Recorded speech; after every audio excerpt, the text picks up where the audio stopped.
वह कौन ऐसा कौवा था जो सीता माता के पैर में मारी थी चोंच और राम ने बनाया तिनके से बाढ़। दोस्तों, सीता जी श्री राम का सिर अपनी गोद में रखकर उनको सहला रही थी। तभी इंद्र का पुत्र कौवे का भेष बनाकर सीता माता के पैर में चोंच मारने लगा।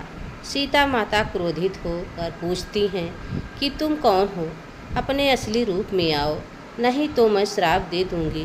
तब वह इंद्र का पुत्र जिनका नाम जयंत था, वह अपने असली रूप में आ गया। भगवान श्री राम और सीता उसे देखकर आश्चर्य में पड़ गए।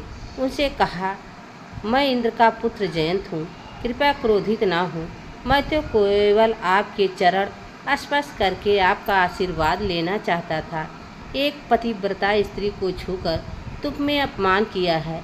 एक पवित्रता स्त्री जो मलिन स्पर्श और मलिन दृष्टि दोनों को पहचान जाती है, और तुमने मुझे मलिन चोंच से छुआ है। जयंत ने कहा, मेरी दृष्टि और मेरे भावनाओं पर प्रश्न उठाने का क्या अधिकार है आपको? भगवान श्री राम ने कहा, सिर नीचा करके बात करो जयंत। जयंत ने कहा, क्यों, रूपवती हैं तो क्या किसी पर लाछन लगाएंगी? वनवासी होकर इतना साहस? इंद्रपुत्र जयंत को धमका रहे हो? ठीक है, छुआ मैं तुम्हें मलिन भाव से छुआ, क्या कर लोगे? क्या कर लेगा तुम्हारा ये वनवासी, तुम्हारा पति? भगवान श्री राम ने कहा, जितना बड़ा पद उतना बड़ा तट। मैं तुम्हें एक अवसर देता हूँ जयंत, अभी से इसी क्षण सीता से क्षमा मांगो। जयंत ने कहा, ना मांगू तो कौन है यहाँ जो मुझे दंडित करेगा? राजपाट छिन गया, वन वन यूं ही वनवासियों की तरह भटक रहे हो, लेकिन अभिमान ज्यों का त्यों देवराज इंद्र के पुत्र से उलझने की चेष्टा कर रहे हो।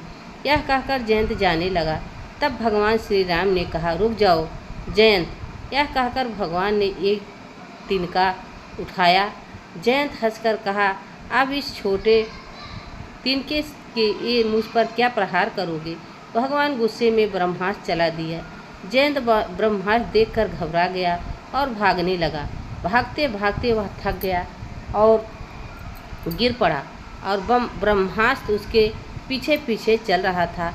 इसके बाद वह कौवे का रूप धारण करके उड़ने लगा और भागते भागते प्रभु श्री राम के पास आया और कहने लगा, प्रभु हमारी रक्षा कीजिए, काम ने मेरी बुद्धि भ्रष्ट कर दी थी। भविष्य में मैं अब किसी स्त्री का अनादर कभी नहीं करूँगा। सभी स्त्रियाँ का अपनी माँ के समान इज्जत करूँगा। मेरे प्राणों की रक्षा कीजिए। भगवान ने कहा, एक स्त्री की गरिमा भंग करना सदा ही पाप की श्रेणी में आता है। जयंत, यदि एक निर्धन की लज्जा पर प्रहार करोगे, उसे बताओगे, तो एक तिनका भी ब्रह्मास्त्र बनकर लगेगा। कुछ अपराधों के लिए दया नहीं, सीख देनी पड़ती है। एक स्त्री की लज्जा भंग करने से तुम्हारे पिता भी नहीं बच सके और सहस्त्र घाव लेकर घूम रहे हैं, तो तुम कैसे बचोगे? तुमने मुझसे क्षमा मांगी है, इसलिए मैं तुम्हारे प्राण नहीं हरूंगा। किंतु जिस कुदृष्टि से तुमने मेरी सीता को देखी है, जिस काम और आतुर विचारों से तुमने उसे छुआ है, उसका दंड तुम्हें अवश्य मिलेगा। और ब्रह्मास्त्र ने उनकी एक आंख फोड़ दी। जयंत ने कहा कि धन्यवाद श्री राम, मुझे जीवित छोड़ने के लिए। मैं वचन देता हूँ, भविष्य में फिर कभी किसी भी स्त्री के लिए अपने मन में कभी कुविचार नहीं लाऊंगा। दोस्तों, ये थी श्री राम और जयंत की कहानी। दोस्तों, यह वीडियो आप सबको कैसी लगी कमेंट में ज़रूर बताना। चैनल पर नए हो तो लाइक सब्सक्राइब ज़रूर करना। तब तक के लिए राधे राधे, जय श्री कृष्ण, जय श्री राम, जय सिया राम। धन्यवाद।